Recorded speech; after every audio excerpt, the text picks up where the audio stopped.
அனைவருக்கும் வணக்கம். இந்த ஒரு வீடியோவில் நம்ம எதை பற்றி பார்க்க போகிறோம் அப்படின்னா, ஃபோட்டோவில், டைட்டிலில், தம்ப்லைனில், டைட்டிலில் எல்லாத்துலேயுமே பார்த்துருப்பீங்க. 2025 மற்றும் 26 ஆண்டிற்கு அரசு தரப்பிலிருந்து நிறைய ஸ்கீம் அப்டேட் எல்லாமே கொடுத்துட்டே வராங்க.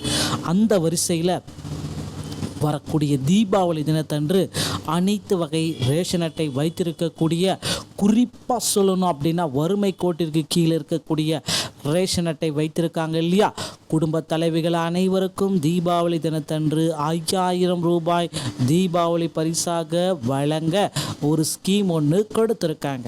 இந்த ஸ்கீம் அப்டேட்டை பற்றி தான் முழுமையான தகவலை இந்த வீடியோவில் நாம் தெரிஞ்சுக்க போகிறோம்.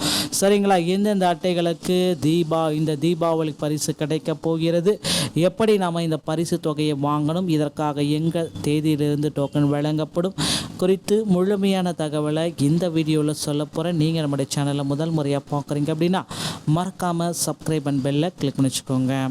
தமிழ்நாடு அரசின் ஒரு சூப்பரான மகிழ்ச்சியான தகவல் என்ன அப்படின்னு பார்த்தீங்கன்னா, தீபாவளி தினத்தன்று 5000 ரூபாய் அனைத்து நாட்டு மக்களுக்கும் கொடுக்குறாங்க.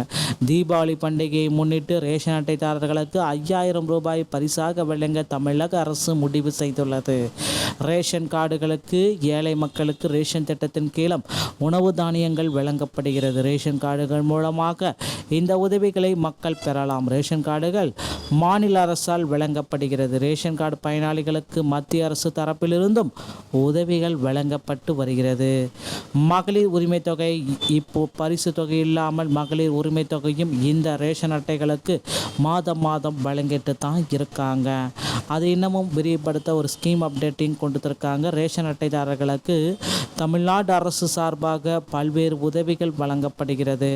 குறிப்பாக ரேஷன் கார்டு வைத்திருக்கும் குடும்பங்களில் உள்ள பெண்களுக்கு ஒவ்வொரு மாதமும் 1000 நிதியுதவி அரசு தரப்பிலிருந்து வழங்கப்படுகிறது. பெண்களுக்கு நிதியுதவி வழங்கும் இந்த மகளிர் உரிமை தொகை திட்டத்தை திமுக அரசு தான் செயல்படுத்திட்டு வருது அப்படின்ற மாதிரி மென்ஷன் பண்ணுறாங்க. சரிங்களா? அடுத்ததாக பொங்கல் பரிசு தொகை. இது மட்டுமே இல்லாமல் தீபாவளி பரிசு தொகை மட்டும் இல்லாமல் மகளிர் உரிமை தொகை இதோடு சேர்ந்து பொங்கல் பரிசு தொகையும் கொடுக்க இருக்காங்க. ரேஷன் அட்டைதாரர்களுக்கு ஒவ்வொரு ஆண்டும் பொங்கல் பரிசு தொகை வழங்கப்படுவது வழக்கம். இந்த பொங்கலுக்கு 5000 ரூபாயை கொடுக்கலாம் அப்படின்ற மாதிரி முடிவுகள் எடுக்கப்பட்டு வந்தது. ஆனால் பொங்கலுக்கு சட்டமன்ற தேர்தல் அறிவிப்பு வெளியாகுது அப்படின்றதுனால வரக்கூடிய தீபாவளி அக்டோபர் 20ஆம் தேதியே இதை கொடுத்துடலாம் அப்படின்ற மாதிரி யோசனைகள் போயிட்டுருக்கு. அரிசி, வெல்லம், கரும்பு, மளிகை பொருட்கள் எல்லாமே ரேஷன் கடையில் பொங்கலுக்கு வழங்கப்படுவது போல் தீபாவளிக்கும் வழங்கலாம் அப்படின்ற மாதிரி சில பரிசு பொருட்களும் வழங்கலாம் அப்படின்ற மாதிரி முடிவுகள் எடுக்கப்பட்டு வருதுங்க. கண்டிப்பாக இது நல்லதாக அமையும். ஸோ கண்டிப்பாக பார்த்தீங்கன்னா டோக்கன்கள் அனைத்துமே உங்கள் அருகாமையில் இருக்கிற ரேஷன் கடையில் போயிட்டு நீங்கள் டோக்கன்களை பெற்றுக்கொள்ள முடியும். இந்த மாதிரி ரேஷன் ஷாப் சொந்தமான செய்திகள் அனைத்தையும் நீங்கள் உடனுக்குடன் பெற நீங்கள் நம்முடைய சேனலை சப்ஸ்கிரைப் அண்ட் பெல்லை கிளிக் பண்ணி வச்சுக்கோங்க. மீண்டும் ஒரு நல்ல தகவலோடு நான் உங்களை சந்திக்கிறேன். நன்றி, வணக்கம்.